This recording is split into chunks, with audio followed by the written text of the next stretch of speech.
Olá, seja bem-vindo ao dia 11 desta leitura anual da Bíblia, nesta série chamada Mostra-nos o Pai. E para hoje nós temos na programação Gênesis, capítulos 25 e 26, e também Provérbios, capítulo 6, do verso 20 ao 35. E o que eu quero conversar com vocês hoje está no capítulo 25, dos versos 19 até 34, que diz o seguinte: Esta é a história da família de Isaque, filho de Abraão. Abraão gerou Isaque, o qual aos 40 anos se casou com Rebeca, filha de Betuel, o arameu de Padã-arã, irmã de Labão, também arameu. Isaque orou ao Senhor em favor de sua mulher, porque era estéril. O Senhor respondeu à sua oração e Rebeca, sua mulher, engravidou. Os meninos se empurravam dentro dela pelo que disse: Por que está me acontecendo isso? Foi então consultar o Senhor. Disse-lhe o Senhor: Duas nações estão em seu ventre, já desde as suas entranhas, dois povos se separarão. Um deles será mais forte que o outro. O mais velho servirá ao mais novo. Ao chegar a época de dar à luz, confirmou-se que havia gêmeos em seu ventre. O primeiro a sair era ruivo, e todo o seu corpo era com um manto de pelos. Por isso lhe deram o nome de Esaú. Depois saiu seu irmão com a mão agarrada no calcanhar de Esaú, porque lhe deram o nome de Jacó, pelo que lhe deram o nome de Jacó. Tinha Isaque 60 anos de idade quando Rebeca os deu à luz. Os meninos cresceram, Esaú tornou-se caçador habilidoso e vivia percorrendo os campos, ao passo que Jacó cuidava do rebanho e vivia nas tendas.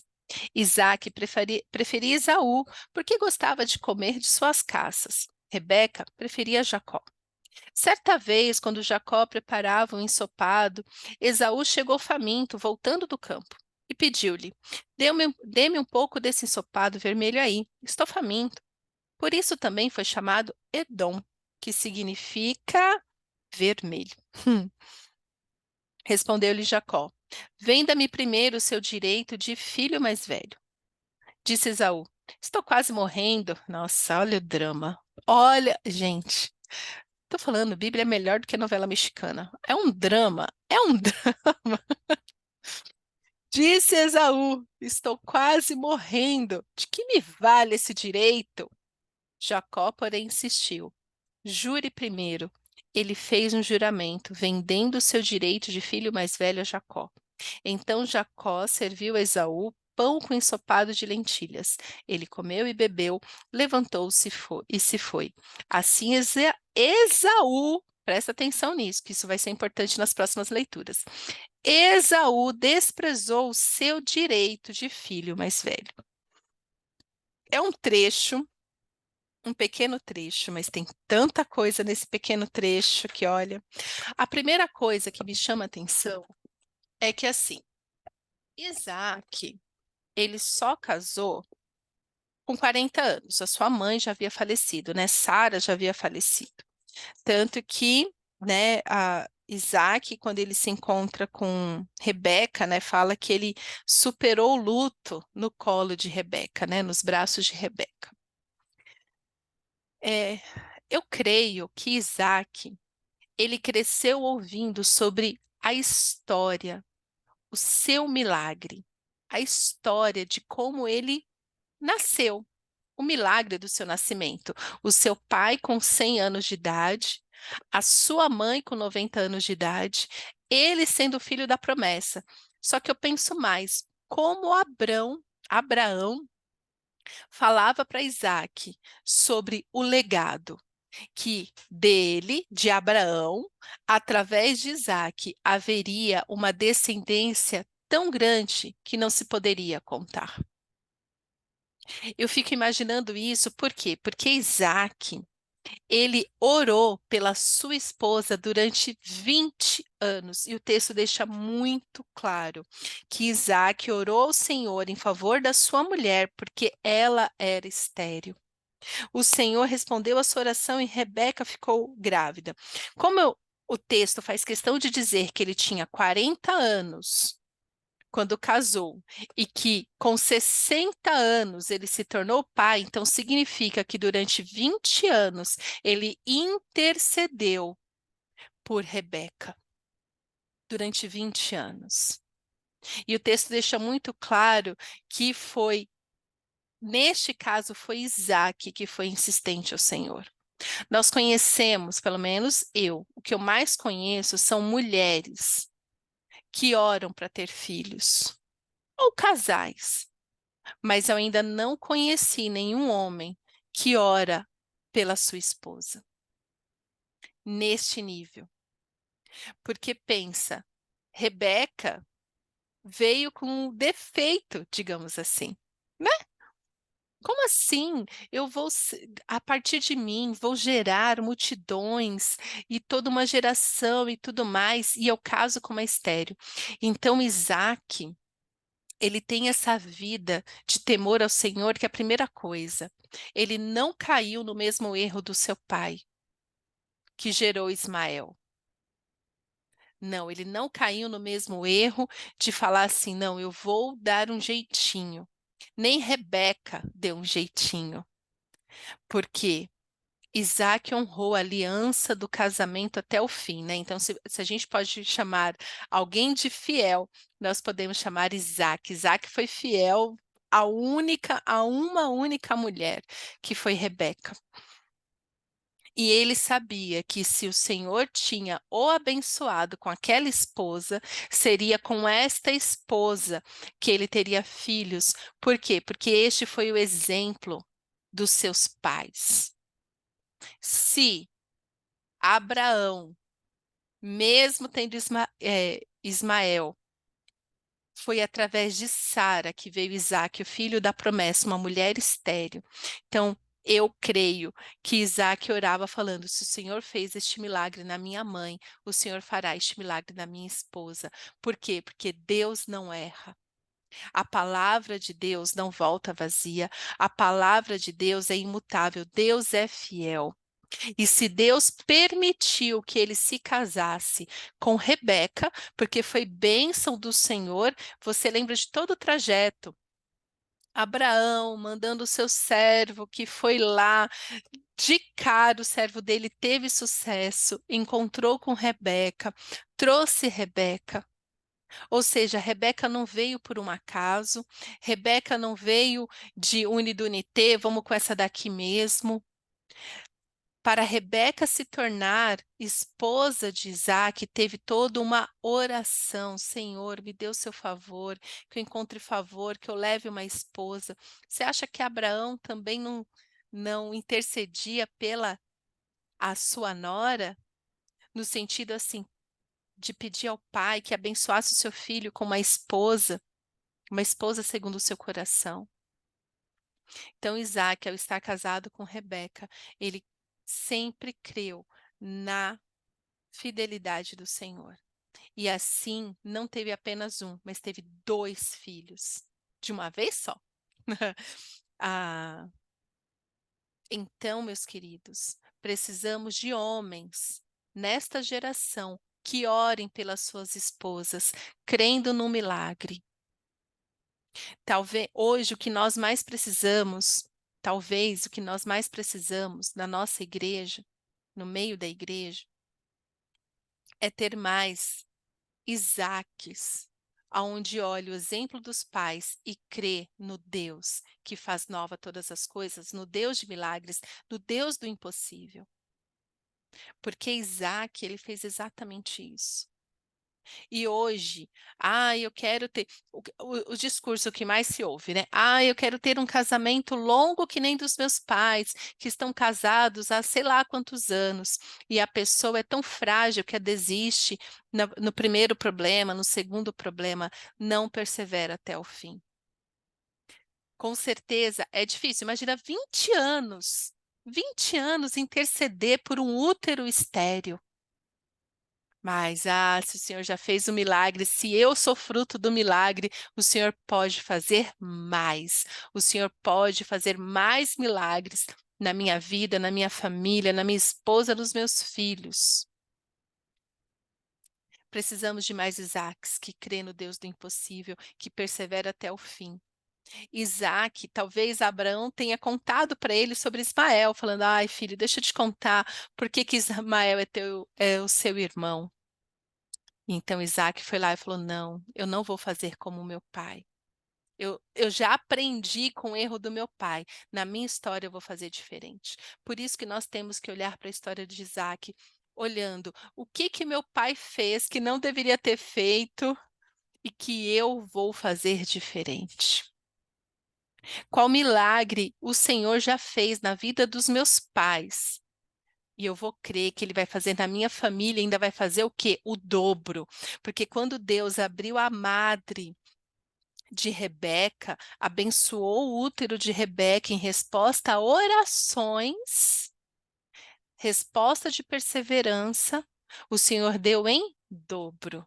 Ai, o Senhor não faz nada pela metade. E como eu amo este Deus que não faz nada pela metade. O Senhor é este Deus gracioso, generoso, que faz infinitamente mais de tudo que pedimos ou pensamos. O meu trabalho, o seu trabalho é crer, é crer. Isaac creu até o fim. O Isaac creu até o fim. E ele teve esta bênção de não ter um, mas ter dupla honra, de ter dois filhos. Tudo bem que esses filhos, e foi bom que teve dois, né? Que a gente vê aqui que Isaac preferia uma e Rebeca o outro. Depois vem falar que pais não têm prediletos. Tem sim. Deus não tem, mas os pais biológicos, esses têm. Os pais que nos criam, esses têm.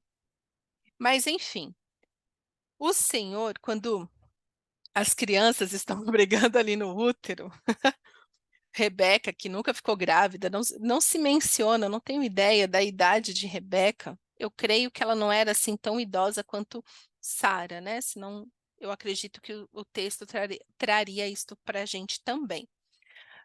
O que eu amo nesse texto, queridos, se você está passando por qualquer dificuldade, se você quer entender o que está acontecendo, pergunte a Deus. Deus respondeu Rebeca, Deus vai responder você também.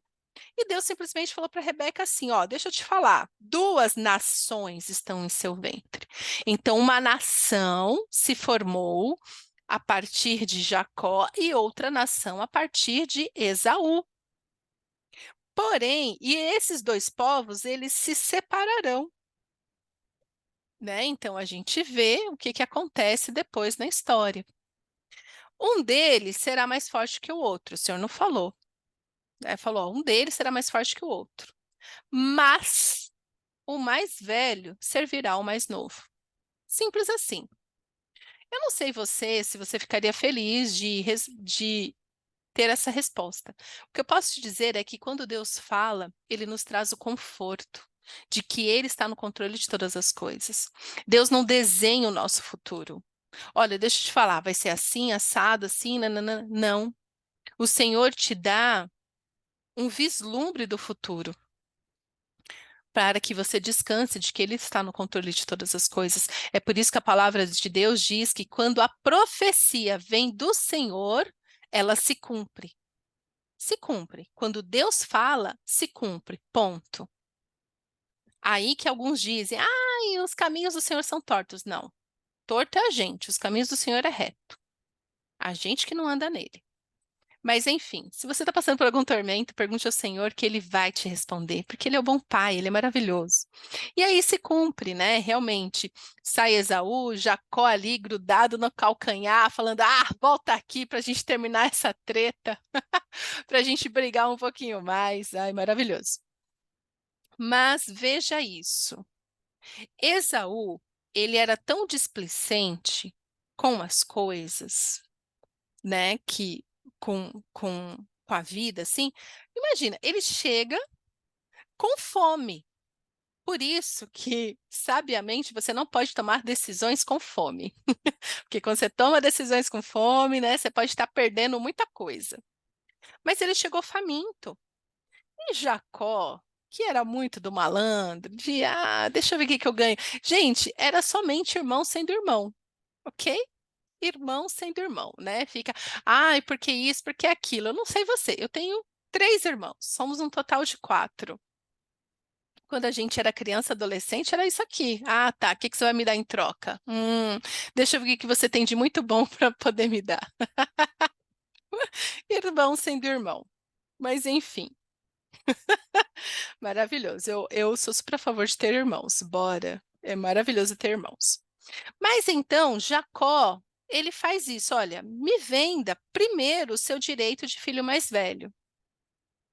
Então, Jacó olhou e falou assim: eu quero todos os direitos que você já tem, porque já tenho bem a bênção do primogênito.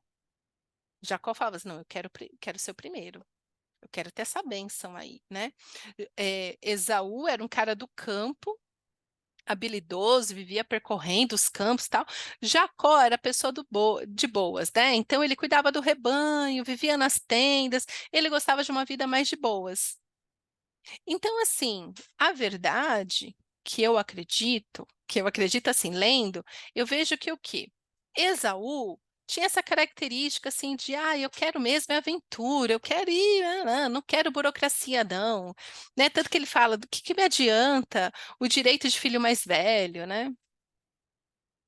E aí, por um prato de lentilhas, Esaú vende os seus direitos de filho mais velho. Eu sei que mais para frente, né, tem algumas pessoas que usam, né, lá na frente, se você já conhece a história, Jacó roubou Esaú. Não, ele fez uma negociação. Esaú que vendeu. Esaú que não valorizou a sua primogenitura, os seus direitos de primogênito. Esaú não valorizou.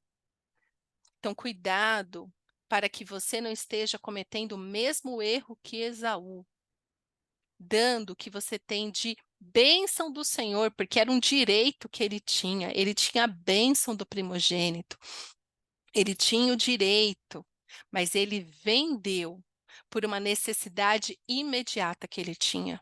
Você acha que da onde eles viviam, ele não teria mais nada para comer?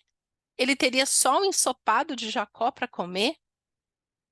Eu fico pensando, eu falo assim, gente, eles deviam estar morando do jeito que tudo era muito abundante para eles, porque eles eram reis, eles dominavam aonde eles moravam. Eu tenho para mim que o que mais tinha naquele lugar eram árvores frutíferas. Então, de fome, ele não ia morrer. De inanição, ele não ia morrer.